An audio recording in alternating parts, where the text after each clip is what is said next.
अब हम बात करते हैं 142 जो कॉग्निजेंस के बारे में बात करता है, अपराध के आपके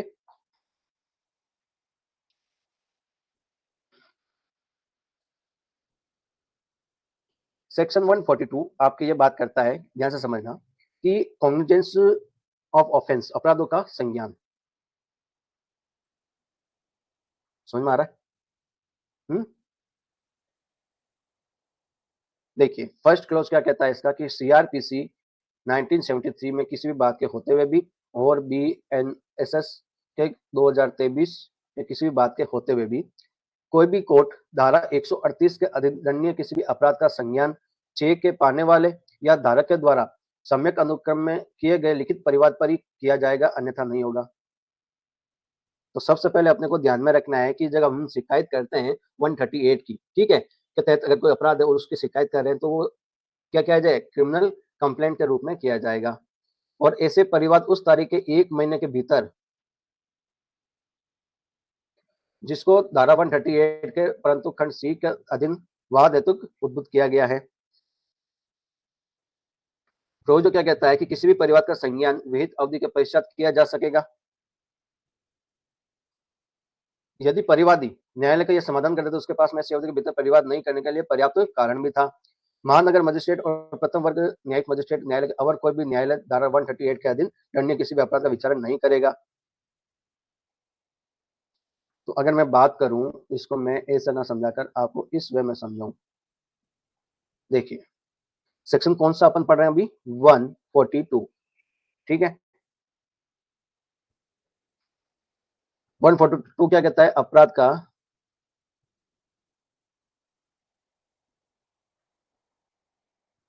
संज्ञान, कॉग्निजेंस ऑफ ऑफेंस।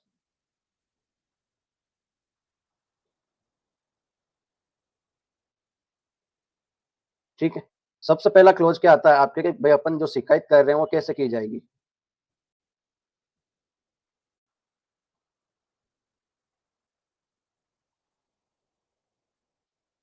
कैसे की जाएगी, हाउ, बताइए।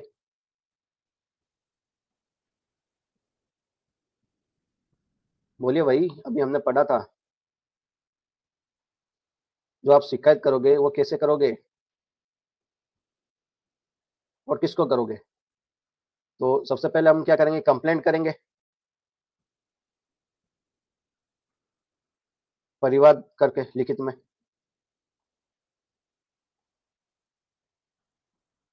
किसको करेंगे, तो हम करेंगे फर्स्ट क्लास जो मजिस्ट्रेट होगा आपके उसको, और एमएम को, मेट्रोपोलिटन मजिस्ट्रेट को करेंगे।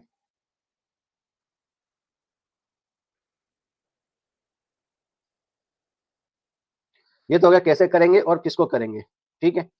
दूसरा इसमें ध्यान में रखना है कि कब कर सकते हैं, शिकायत कब की जाएगी, यानी जो आप कंप्लेंट कर रहे हो वो शिकायत है, वो कब की जा सकती है।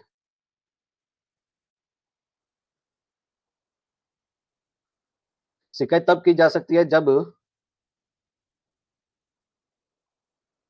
शिकायत तब की जाएगी आपका जो चेक है वो बाउंस हो गया।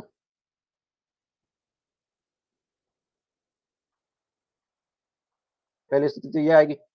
दूसरी स्थिति क्या होगा, भाई जो धारक है वो 30 दिन के भीतर क्या है कि अनादरण का नोटिस भेजा हो, धारक ने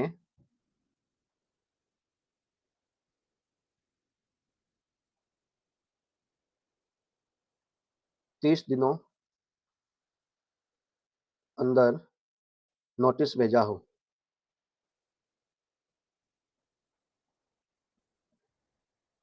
तीसरा क्या होगा, कि जो ड्रॉवर को नोटिस मिलने के 15 दिन पहले ड्रॉवर को नोटिस मिलने के 15 दिन पहले या 15 दिन के भीतर भुगतान उसने नहीं किया।